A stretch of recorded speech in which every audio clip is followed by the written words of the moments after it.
ಔದುಂಬರ ನಿವಾಸಿ ಭಕ್ತಾಭಿಮಾನಿ ರಾಜಾಧಿರಾಜ ಸದ್ಗುರು ಶಿವಚಿದಂಬರೇಶ್ವರ महाराज की जय। दास राजा राम महाराज की जय। ಸಂತ ಶ್ರೇಷ್ಠ ರಾಜಾರಾಮಕೃತ ಮರಾಠಿ ಚಿದಂಬರ ಗಾಥಾದ ಸರಳಾನುವಾದ. ಅನುವಾದಕರು ಪರಮಪೂಜ್ಯ ಶಂಕರ ದೀಕ್ಷಿತ್ ಗುರು ಮಹಾರಾಜರು, ಕರ್ಕಿಹಳ್ಳಿ. ಅಧ್ಯಾಯ 47. ಶೂರ ಶಿಲೇದಾರ.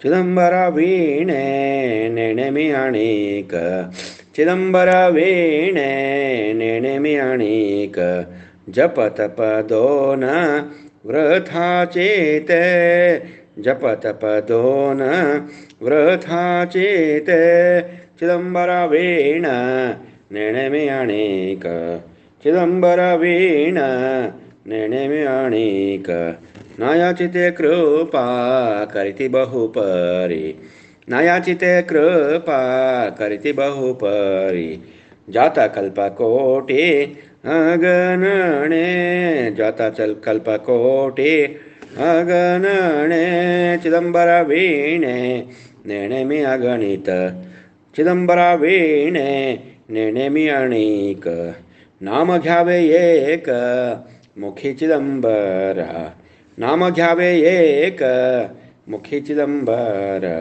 ಬ್ರಹ್ಮ ನಿರಂತರ ಜಾಗೆ ಅಂಗೆ, ಬ್ರಹ್ಮ ನಿರಂತರ ಜಾಗೆ ಅಂಗೆ, ಚಿದಂಬರ ವೀಣೆ ನೆಣೆಮಿ ಅಣೀಕ, ಚಿದಂಬರ ವೀಣೆ ನೆಣೆಮಿ ಅಣೀಕ, ದಾಸಮಣೆ ಕಾಯ ನಯ ಭ್ರಮೆ ತೋರ, ದಾಸಮಣೆ ಕಾಯ ನಯ ಭ್ರಮೆ ಥೋರ, ಪ್ರಗಟ ಚಿದಂಬರ ಓಘಾ ದೃಷ್ಟಿ, ಪ್ರಗಟ ಚಿದಂಬರ ಓಘಾ ದೃಷ್ಟಿ, ಚಿದಂಬರ ವೀಣ ನೆಣೆಮಿ ಅಣೀಕ, ಚಿದಂಬರ ವೀಣೆ ನೆಣೆಮಿ ಅಣೀಕ, ಜಪ ತಪ ದೋನ ವೃಥಾ ಚೇತೆ, ಜಪ ತಪ ದೋನ ವೃಥಾ ಚೇತೆ, ಚಿದಂಬರ ವೀಣೆ ನೆಣೆಮಿ ಅಣೀಕ, ಚಿದಂಬರ ವೀಣೆ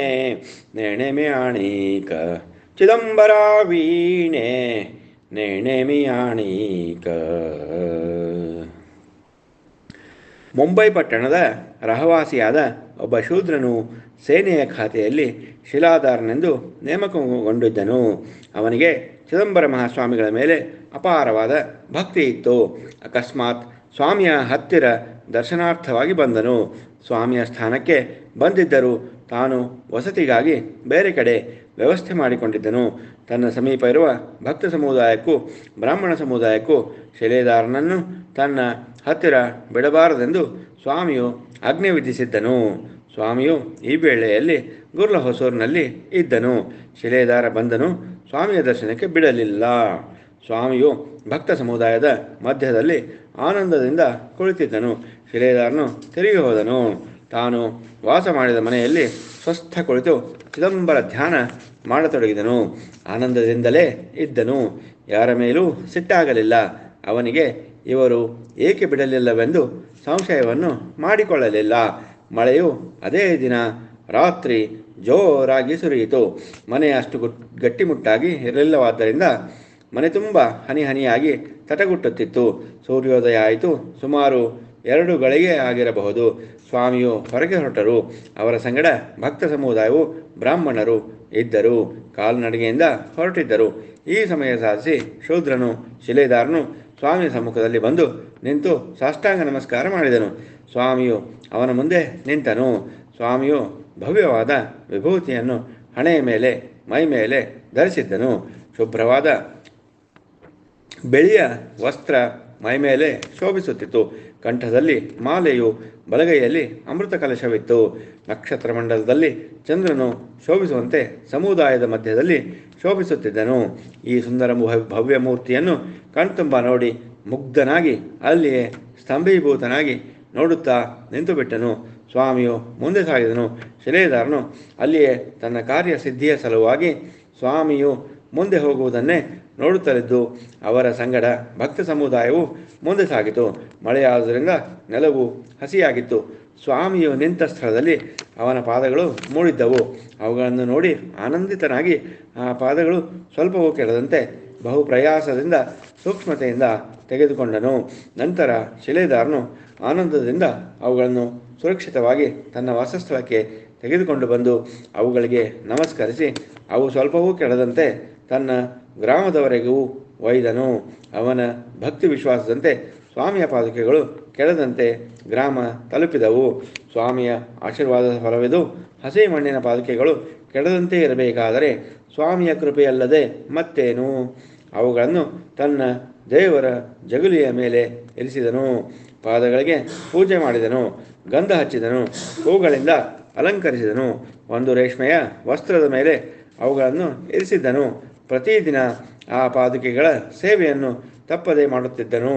ನನ್ನ ದೇಹದಲ್ಲಿ ಪ್ರಾಣ ಇರುವವರೆಗೆ ಪಾದುಕೆಗಳ ಸೇವೆ ಮಾಡುವೆನು ಎಂದು ಸಂಕಲ್ಪ ಮಾಡಿದನು. ತನ್ನ ಜೀವನ ನಿರ್ವಹಣೆಯ ಕರ್ತವ್ಯವನ್ನು ಕೂಡ ಪ್ರಾಮಾಣಿಕತನದಿಂದಲೇ ಮಾಡುತ್ತಿದ್ದನು. ಹೀಗೆ ಕೆಲವು ದಿನಗಳು ಉರುಳಿದವು.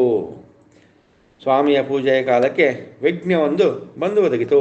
ಅವನ ಮೇಲಾಧಿಕಾರಿ ಯುರೋಪಿಯನ್ ಸಾಹೇಬನು ನಾಳೆ ಬೆಳಗ್ಗೆ ಮಹತ್ವದ ಕೆಲಸದ ನಿಮಿತ್ತ ಬೇಗ ಬರಬೇಕೆಂದು ಸಿಪಾಯಿಯ ಮುಖಾಂತರ ಹೇಳಿ ಕಳಿಸಿದ್ದನು.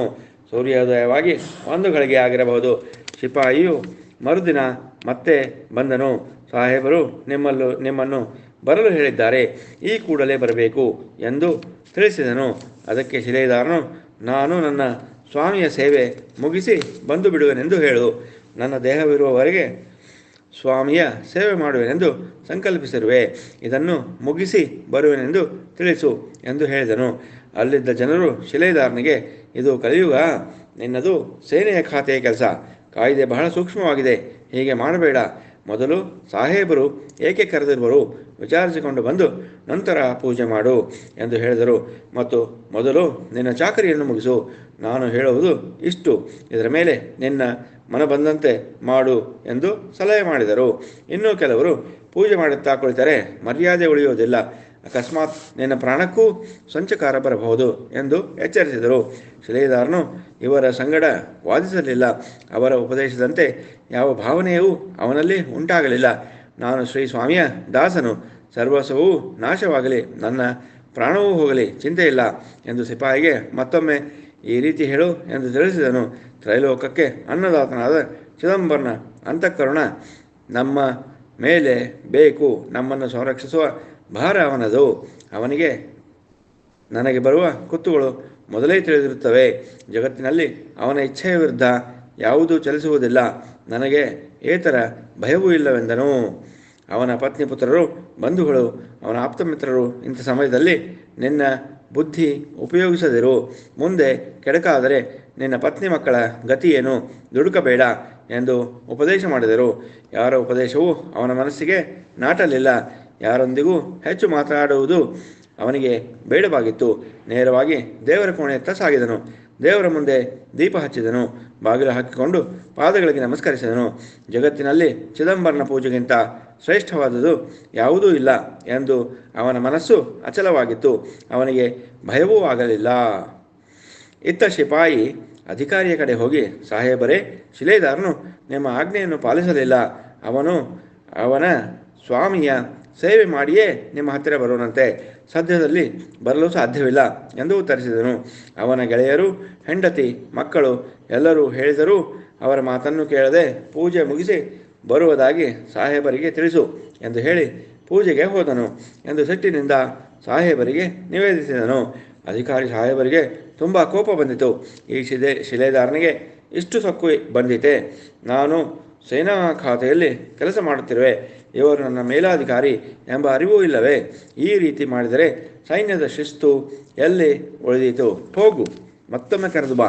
ಅವನನ್ನು ಕೋವಿಯ ಬಾಯಿಗೆ ಹಾಕಿ ಆಹುತಿ ಕೊಟ್ಟು ಮುಗಿಸಿಬಿಡುವೆ ಎಂದು ಆರ್ಭಟಿಸಿದರು.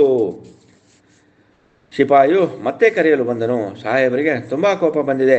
ಮತ್ತೆ ಕರೆಯಲು ಕಳಿಸಿದ್ದಾರೆ. ಕೋವಿಗೆ ಗುಂಡು ತುಂಬಿಕೊಂಡು ಹಿಡಿದುಕೊಂಡಿದ್ದಾರೆ. ಅವನನ್ನು ಕರೆದು ಬಾ. ಅವನು ಬಂದ ಕೂಡಲೇ ಅವನನ್ನು ಮುಗಿಸುವನೆಂದು ಆರ್ಭಟಿಸಿದರು. ಶಿಲೇದಾರನನ್ನು ಅವರಲ್ಲಿ ಕರೆದೊಯ್ಯಬೇಕಾಗಿದೆ ಎಂದು ಸಿಪಾಯಿ ಹೇಳಿದನು. ಇದನ್ನು ಕೇಳಿದ ಅವನ ಹೆಂಡತಿ ಮಕ್ಕಳು ಅಳತೊಡಗಿದರು.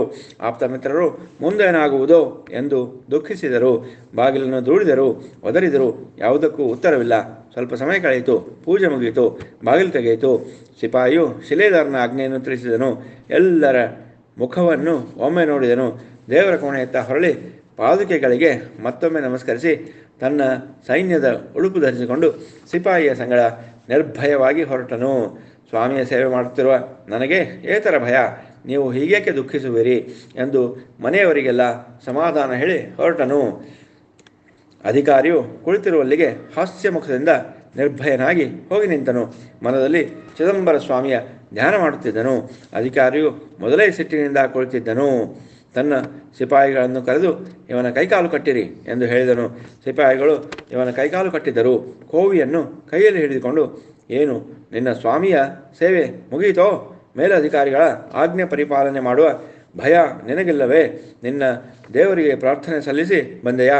ನೋಡು, ನಿನ್ನ ಆ ದೇವನಿಗೆ ನಿನ್ನ ಕೊನೆಯ ಪ್ರಾರ್ಥನೆ ಏನು? ಸಲ್ಲಿಸಿಬಿಡು, ಅವನೇ ನಿನ್ನನ್ನು ರಕ್ಷಿಸುವನು ಎಂದು ಕೋವಿಯನ್ನು ಕೈಗೆ ತೆಗೆದುಕೊಂಡನು. ಈತ ಶಿಲೇದಾರನನ್ನು ಕಟ್ಟಿರಿ ಎಂದು ಆಜ್ಞಾಪಿಸಿದ ಅಧಿಕಾರಿಯ ವರ್ತನೆಯನ್ನು ಕಂಡು ಶಿಲೇದಾರನು, ಸ್ವಾಮಿ, ನಿನ್ನ ಪೂಜೆಯ ಸೇವೆ ಮುಗಿಸಿಕೊಂಡು ಬಂದರೆ ಅಧಿಕಾರಿಯಿಂದ ನನ್ನ ಬಂಧನವೇ? ಇನ್ನು ಮುಂದೆ ಏನು ಕಾದಿದೆಯೋ? ನನಗೆ ಭಯವಿಲ್ಲ. ನನಗೇನಾದರೂ ಆದರೆ ಅದರ ಪರಿಣಾಮದ ಫಲ ನಿನ್ನದು, ಆ ಫಲವೇ ನನ್ನದು. ಜಯ ಅಪಜಯ ಎಲ್ಲವೂ ನಿನ್ನದೇ. ನನ್ನನ್ನು ಸಂಕಟದಲ್ಲಿ ಸಿಲುಕಿಸಿ ಪರೀಕ್ಷಿಸುತ್ತಿರುವೆ ಅಲ್ಲವೇ? ನನ್ನ ಪ್ರಾಣ ಹೋದರೂ ಸರಿ, ನಿನ್ನ ಮೇಲಿನ ನನ್ನ ಭಕ್ತಿ ಎಂದೂ ಕಡಿಮೆಯಾಗಲಾರದು. ಪರೀಕ್ಷಿಸು, ನನ್ನ ಹೃದಯದಲ್ಲಿ ನೀನು ಸ್ಥಿರವಾಗಿರುವಿ ಎಂದು ನೇತ್ರದಿಂದ ಆನಂದಾಶ್ರುಗಳನ್ನು ಸುರಿಸಿದನು. ಚಿದಂಬರ, ನೀನು ನಿನ್ನ ಪರಂಪರೆಯಂತೆ ನಡೆಯುವಿ. ಜನರಿಂದ ನಿಂದನೆಗೆ ಒಳಪಡಿಸುವೆ. ಅವರಿಗೆ ಭಯಂಕರ ಕಷ್ಟ ಕೊಡುವಿ. ಭೂಮಿಯ ಮೇಲೆ ವಾಸಿಸಲು ಜಾಗ ಇಲ್ಲದಂತೆ ಮಾಡುವಿ. ನಿಜವಾದ ಆತ್ಮೀಯ ಭಕ್ತರಿಗೆ ಸಹಿಸಲಾರದ ಕಷ್ಟವಡ್ಡುವಿ. ಚಿದಂಬರ, ಸುಧಾಮನಿಗೂ ಏನೂ ಕೊಡದೆ ಮನೆಗೆ ಕಳಿಸಿದೆ. ಆದರೆ ಅವನು ಮನೆ ಮುಟ್ಟುವುದರಲ್ಲಿ ಅಘಟಿತ ಘಟನೆಯಿಂದ ತೃಪ್ತಪಡಿಸಿದಿ. ಪ್ರತಿ ಅವತಾರದಲ್ಲೂ ನೀನು ಹೀಗೆ ಮಾಡುವುದು ನಿನ್ನ ಲೀಲೆಯ ವೈಶಿಷ್ಟ್ಯವೇ ಆಗಿದೆ. ಅನುಗ್ರಹ ಮಾಡಿ ಮರಣ ಹೊಂದಿದ ಬಾಲಕನನ್ನು ಬದುಕಿಸಿದೆ. ದೇವ, ನಾನು ಕಾಯ ವಾಚ ಮನಸ ನಿನ್ನನ್ನೇ ನಂಬಿರುವೆ. ನಿನ್ನ ಪಾದ ಸೇವೆಗಿಂತ ಶ್ರೇಷ್ಠವಾದದ್ದು ಮತ್ತೊಂದಿಲ್ಲವೆಂದೇ ಭಾವಿಸಿರುವೆ.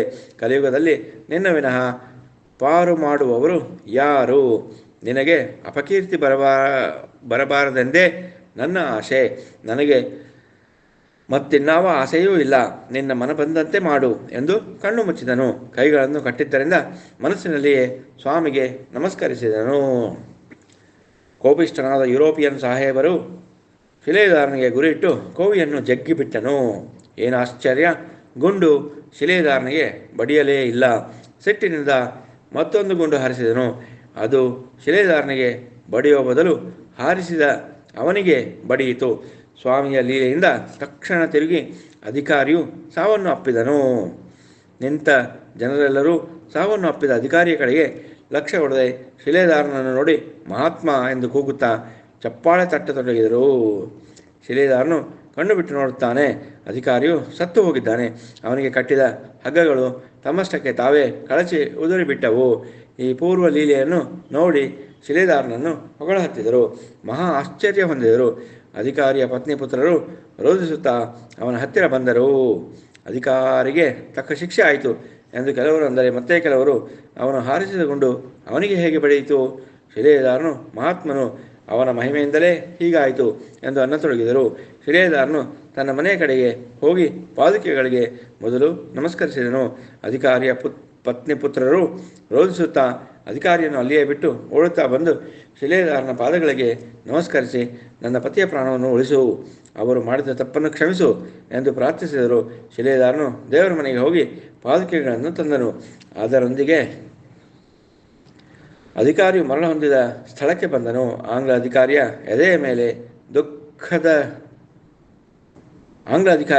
ಎದೆಯ ಮೇಲೆ ಮುಖದ ಮೇಲೆ ಇರಿಸಿ ದುಷ್ಟರಿಗೂ ಶತ್ರುಗಳಿಗೂ ಸದ್ಬುದ್ಧಿ ಕೊಟ್ಟು ಉದ್ಧಾರ ಮಾಡಿರುವೆ.